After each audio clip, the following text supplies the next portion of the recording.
안녕하십니까. 이어서 경남 뉴스입니다. 경남FC 신인 감독으로 수개월 전부터 내정설이 나돌던 김종부 감독이 선임됐습니다. 구단은 그동안 내정설을 부인하면서 공정한 감독 선임을 위해서 원점에서 공모해 선임하겠다고 했지만 결과는 예상대로였습니다. 김대진 기자입니다. 경남FC가 신임 감독으로 83년 세계 청소년 대회 4강 주역이자 K3 리그 화성FC를 이끌고 있는 김종부 감독을 선임했습니다. 김 감독은 경남FC를 한국 축구 최고의 명문팀으로 만들도록 노력하겠다고 했습니다. 하지만 대표이사가 선수단을 26명으로 대폭 줄이겠다고 한 데는 수긍하지 않았습니다.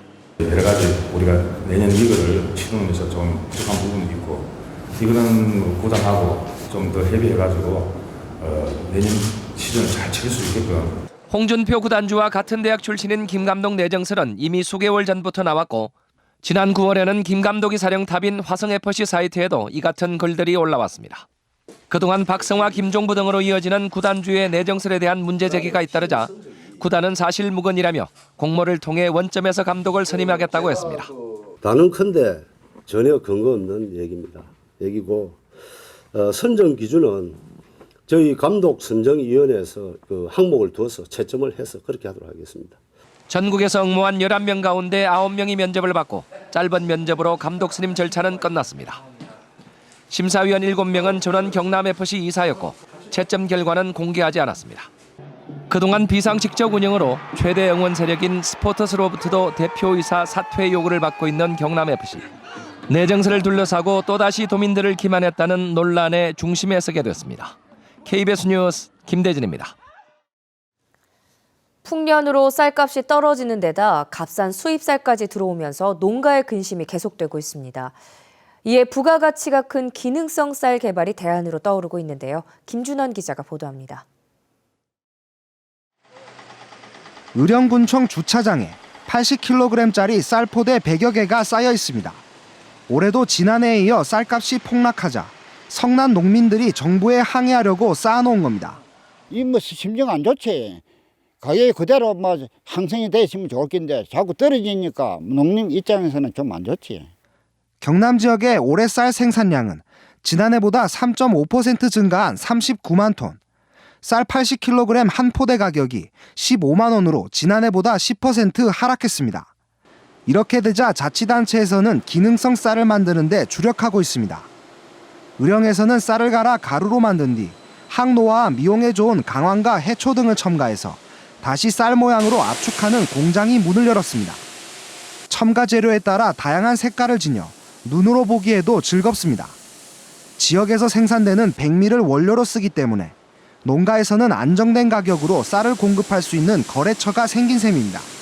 기존 코팅 쌀과는 차별화되게 영양 성분 함유량을 10배 이상 높였습니다. 항암효과에 좋은 차가버섯 쌀 그리고 고혈압에 좋은 뽕잎 쌀 등을 개발할 계획입니다. 올해 경남의 기능성 쌀 수출량은 200톤. 경상남도는 미국 등 판로를 개척해 내년에는 600톤까지 수출한다는 계획입니다. KBS 뉴스 김준원입니다. 어젯밤 11시쯤 진주시 판문동에 있는 14층 아파트 5층에서 불이 나 집 내부 80여 제곱미터를 태우고 소방서 추산 3,500만 원의 재산 피해를 낸 뒤 50분 만에 꺼졌습니다. 이 불로 인명피해는 없었지만 주민 35명이 긴급 대피하는 소동이 빚어졌습니다. 경찰은 방안 전기장판에서 불길이 시작된 것으로 보고 정확한 화재 원인을 조사하고 있습니다. 창원 해경이 올 한 해 적발한 해상 음주운항 건수는 11건으로 집계됐습니다. 창원 해양경비 안전선은 지금까지 창원 앞바다에서 술을 마시고 선박을 운항한 혐의로 선장 11명을 적발해 불구속 입건했다고 밝혔습니다. 단속된 선박은 일반 어선 6척, 수상 레저기구 4척, 낚시어선 1척으로 지난 2013년 4건, 지난해 6건보다 늘어났습니다. NC다이노스의 창원새 야구장 건립을 위한 예산 60억 원이 국회 상임위원회에서 반영됐습니다. 국비 확보에 청신호가 켜졌는데요. 오는 2018년 완공이 목표인데 차질 없이 건립될 수 있을지 관심입니다. 오종우 기자입니다. 마산야구장의 올해 경기당 관중 수는 7,259명, 10개 구단 가운데 9위입니다. NC의 정규리그 2위 성적을 고려하면 아쉬운 관중 수인데 낡은 구장도 한 원인입니다. 창원시는 오는 2018년 9월까지 마산 종합운동장에 2만 2천석 규모의 새 야구장을 건설합니다. 전체 사업비는 1,240억 원, 경상남도가 도비 200억 원을 지원하지 않겠다고 해 국비 확보가 관건입니다. 창원 새 야구장은 지난 7월에야 행정자치부 중앙투자심사위원회를 통과해 당초 정부 예산에는 반영되지 못했습니다. 다행히 국회 교육문화체육관광위원회 예산 심사 과정에서 설계비로 60억 원이 반영됐습니다. 여야 위원들 설득해서 설계비 60억 원을 이제 우리 상임위 차원에서 반영을 해서 예결 특위에 이제 넘어가 있는 상태입니다. 예산이 확정되진 않았지만 우려했던 창원 새 야구장 국비 확보에는 청신호입니다. 창원시는 이미 내년에 시 예산 150억 원을 편성한 상태로 연차적으로 국비 290억 원을 지원받을 계획입니다. 근본에 60억이 반영이 된다면 다음 단계인 2차년도, 3차년도 확보하는 것은 그만큼 용이해진다는 겁니다. 국비 60억 원이 국회 예결위와 본회의를 통과해 새 야구장 건립이 탄력을 받을 수 있을지 주목됩니다. KBS 뉴스 오종우입니다.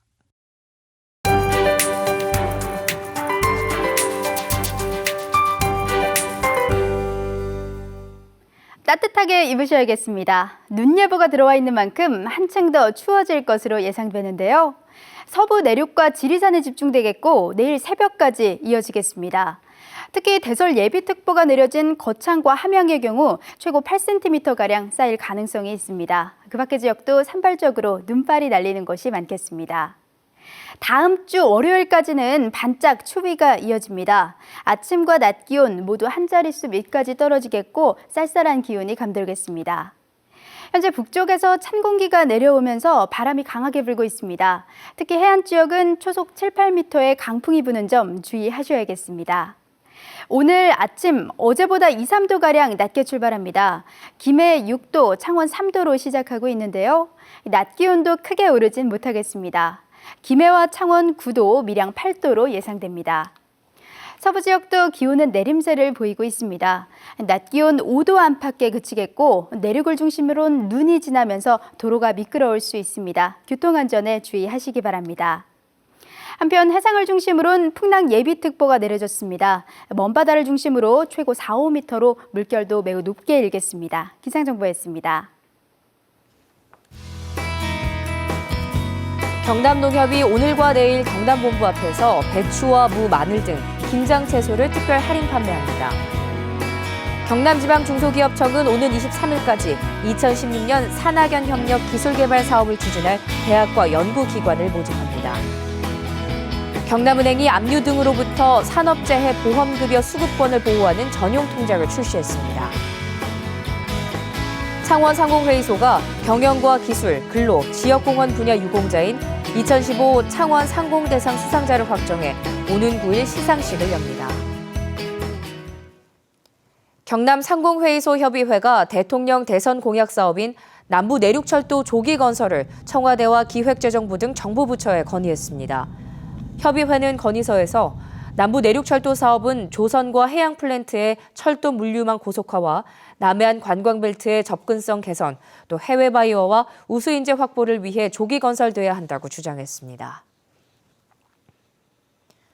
경남의 수산물 수출이 올해 6억 달러를 넘어서면서 사상 최대치를 기록할 전망입니다. 경상남도는 지난 10월 말 기준 수산물 수출액은 4억 8천만 달러로 지난해 같은 기간과 비교해 4.1% 늘었다고 밝혔습니다.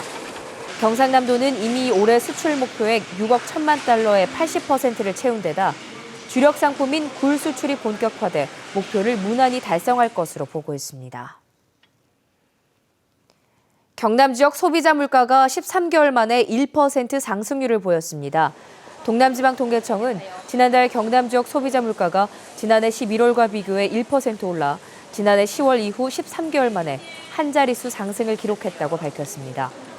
주요 품목별로는 양파 71.8%, 마늘 36.1%, 하수도료 40.6%가 각각 올랐고 자동차용 LPG 27%, 도시가스 16.1%, 국제항공료는 10.7% 각각 내렸습니다.